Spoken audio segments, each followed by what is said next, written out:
Welcome to my channel. Ako po ang inyong lingkod, Kuya JDL, kasama si Baltek. Shoutout ko pala po sa nagpadala nito, si Honey May from Norway, aka Hagarda Labda. I collab kung paano nyo man siya gustong tawagin.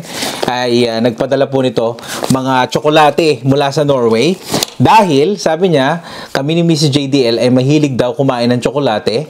Kaya sina-challenge siya kaming kainin ng mga tsokolate mula sa Norway. So, bago namin kainin ni Miss JDL, inspectionin muna namin ni Baltek. Di ba? No? Pero hindi ka pwedeng kumain ng tsokolate. Bawal sa'yo yun.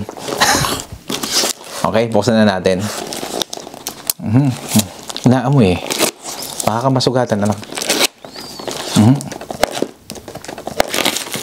Bibilisan na lang. Nakikialam. Hige. Ano ba? Ano ba ang atin? Baka masugatan. Ayan. Oh, ayan. Okay, ito. Marami ito. Oh. Ba, ang dami ah. Mapapalaban kami ni Miss JDL din eh. Oh my word. Okay. Oh, may sardinas. Hindi lang tsokolate. Pero iba yon. Okay, so ito ah. Tingnan lang natin. Ito. Ito. Ano siya? Licorice. Licorice. Ibang flavor. Oo. Yes. Ito, sa ibang content to. Oh, ito. So, ito yung mga sa isang araw, titikman namin to isa-isa ni Mrs. JDL. No? Kasi dapat ito eh, nakakondisyon kami. Hindi pwede yung gabi na. Kasi, baka hindi kami makakatulog. Oh, ito pa, oh. So, yung majority nito, ano natin? Wow. Titikman natin. Grabe. Okay? Uy, thank you. Salamat ka. Maraming salamat, Honey May. So, part 2 nito. Yan. Baltek, bawal ka. Baltek. Di ka pwede dyan dito. Okay? So, sa isang araw, Baltek, ako muna. Down. Okay, sa isang araw, hindi si Baltek yung kasama kong kakain kasi alam niyo naman, bawal sa mga aso yung tsokolate. Kami ni Miss JDL lang kakain nito at titikim nito. Pero, dahil ito merong sardinas, may mackerel. So, ito gagawin ko ng isang klase ng putahe para kainin tong mackerel na to. Parang special na putahe, no? Anyway, Honey May, so, maraming salamat from Mrs. JDL and I and Baltek sa bibigay mo, and we were gonna accept the challenge na tikman itong mga tsokolating ito. Kung sino man sa inyo ang nakikinig at nanonood nito na gusto kaming i-challenge para tikman yung mga tsokolate sa inyong lugar, huwag kayong mag-alala. Accept namin yung mga challenge na yan. Okay? Mga abe, so see you later mga abe, okay, sa part 2 nito. At titikman namin to with Mrs. JDL. Okay, so in-unboxing na namin ni Baltek. So almost 1 month. March 6 namin binuksan. Ngayon April 2. Ngayon pa lang namin titikman. Okay? So anong gusto mong unang tikman dyan, Mrs. JDL? Ito. Sige, let's start from right to left. Okay, so Troika. Pakita mo yan. Troika yan. Troika. So, ano ba tong Troika? Walang translation. Pero ang translation, ano yan eh. Tingnan natin sa Google habang binubuksan niya. Troika. Troika chocolate. Okay, ready? Let's open it. Troika chocolate. Base confection sa Norway consists of 3 distinct layers. The top layer is raspberry jelly. Middle layer is truffle. And the bottom one is marzipan. Sige. So, meron kami ditong ganito. Mainit na tubig. Babe, hindi pwede sa ito. Okay, let me get the first bite. Ito itsura niya, sa loob, sa gitna. Ayan. Dali Ayaw mag-ano. Ayaw mag-ano. Anyway, ayaw niya. Ayan, siguro. Na-focus ko yun. Dali, Ayun nga, yung first layer niya. Raspberry. Tapos ano? Marzipan yung ilalim. Truffle yung gitna. Truffle and marzipan. Yes. Ayun. Okay? Masarap ha? Hindi siya masarap ito. Yun ang gusto ko dahil hindi matamis. Considering na yun yung mga laman niya sa loob pero hindi siya matamis. Baka nakakatulong yun, no? Yung raspberry. Ang pa. Mas soft yung gitna eh. Tsaka yung jelly yung ibabaw. Ubusin mo? Yup. Mahirap. Ito next is fir clover. Tingnan mo nga to. Fir clover. Fir clover. Freya. Yung isa yun Nidar. tumatamis na. Yung pangalawang ano. Anong spelling? By Fir Freya. lover. Freya, yeah. Hazelnut ba yan? Ayan, hazelnut. Nasa picture eh. Norwegian, okay. Freya milk chocolate with chopped roasted hazelnut. A small mouthful of chocolates and crunchy nuts melts on the tongue. Okay? So, nutty. Kasi may hazelnut. So, yung mga merong, yung may mga allergy sa nuts. Pagtigisahan na lang natin yan. Ito, pakita ko sa kanila yung mga ano. Ito, may mga hazelnuts. Ayan. That's yan. Ayan. Ayan. May kalasa. Masarap yung nuts ah. Kaya nasa mo yung milk chocolates. Okay.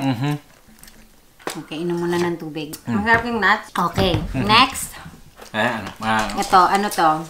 Freya ulit. So, yung tatak nito, tsaka tatak nito pareho. Pero hindi ko alam kung ano yan. Ito yung tsura niya eh. Milk hearts. So, tinatranslate na natin. Yung isa, ito. Ito, maninipis na puso. Ayan, oh. I like this. Parang ostya yung nipis. I like. Ayan, oh, parang ostya. Puso, oh. Carry ko to kasi maninipis. Gusto mo maninipis talaga. Ito yung may hazelnuts, ha? Mayroon masarap kasi manipis lang. Masarap ang tsokolate nila, no? Hindi puro milk chocolate. Balance eh, no? Okay. So, licorice. Licorice. Licorice. Ano bang meaning ng licorice? Ano bang meaning? Hindi ako masyado kumakain ng licorice. Ano ba yung licorice?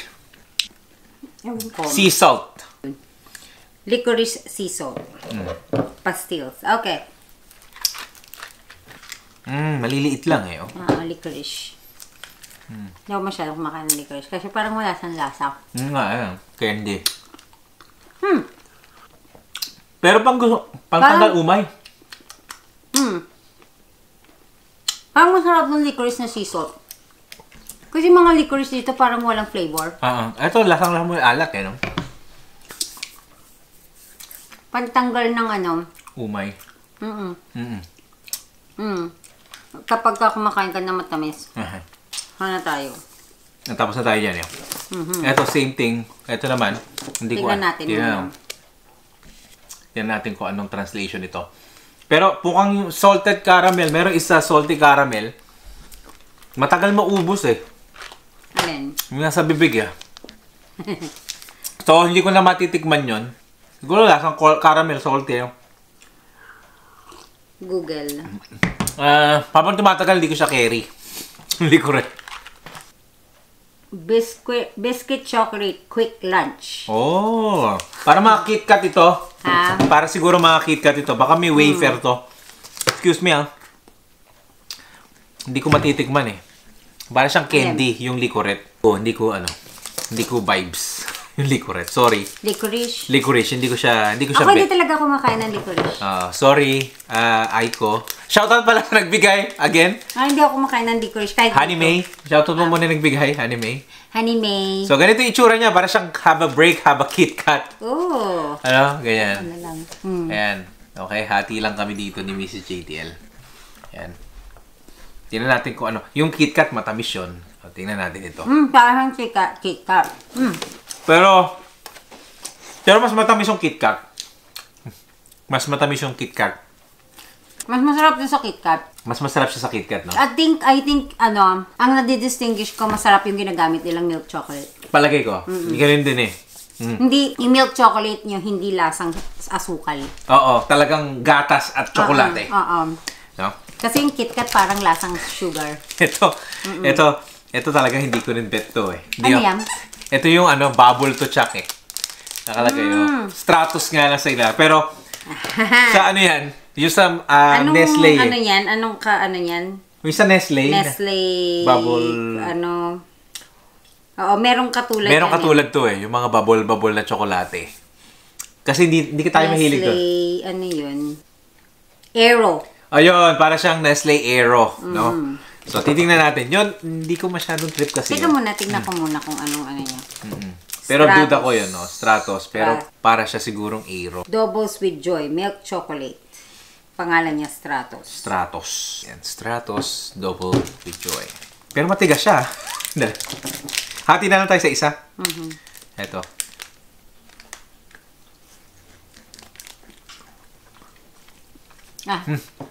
Ano, ganun nga? Parang mas okay to. Kaysa dun sa Aero. Kasi yung Aero hangin. Hangin. Ito wala talaga. Wala Hindi to hangin. Mabubble lang. Bubble, pero rich pa rin siya yung chocolate. Oo, talagang lasang mo yung tsokolate nila, no? Hindi puro tamis. Oo. Last two na tayo. Here's Ferrea. Kailangan, inom mo ng tubig. Ferrea, parang, baka ito yung milk chocolate lang to. Ito, malaki sigurong kumpanya to, yung Ferrea. Parang pareho siya, pero iba lang yung ano niya. Okay, so hindi na magkalasa lang to. Kasi pareho lang siya. Pero ito lang siguro Hearts. special edition. Kasi heart siya. Tsaka milk So pareho lang to Huwag milk chocolate. Huwag nyo naman kami patayin sa tsokolate ngayon. Ito, salted Ito, last na to. Smash! Ito, para siguro to. Duda ko dito, Snickers. Ang kalasa niya. Ang style niya, kasi caramel salt. Pero, sana may mani-mani sa loob. Salt caramel. Parang masarap yung may salt. Kasi ang Snickers wala man salt eh. Oo, pero mani-mani yung sa Mani. loob. Ang paborito kasi tsokolate, may may tawag dito. Hindi. Kagatin mo. Yan. Alam ko na kung ano to. Crunchy. Crunchy siya. Meron tong Ay, crispies. Oo, parang ganun. Hindi,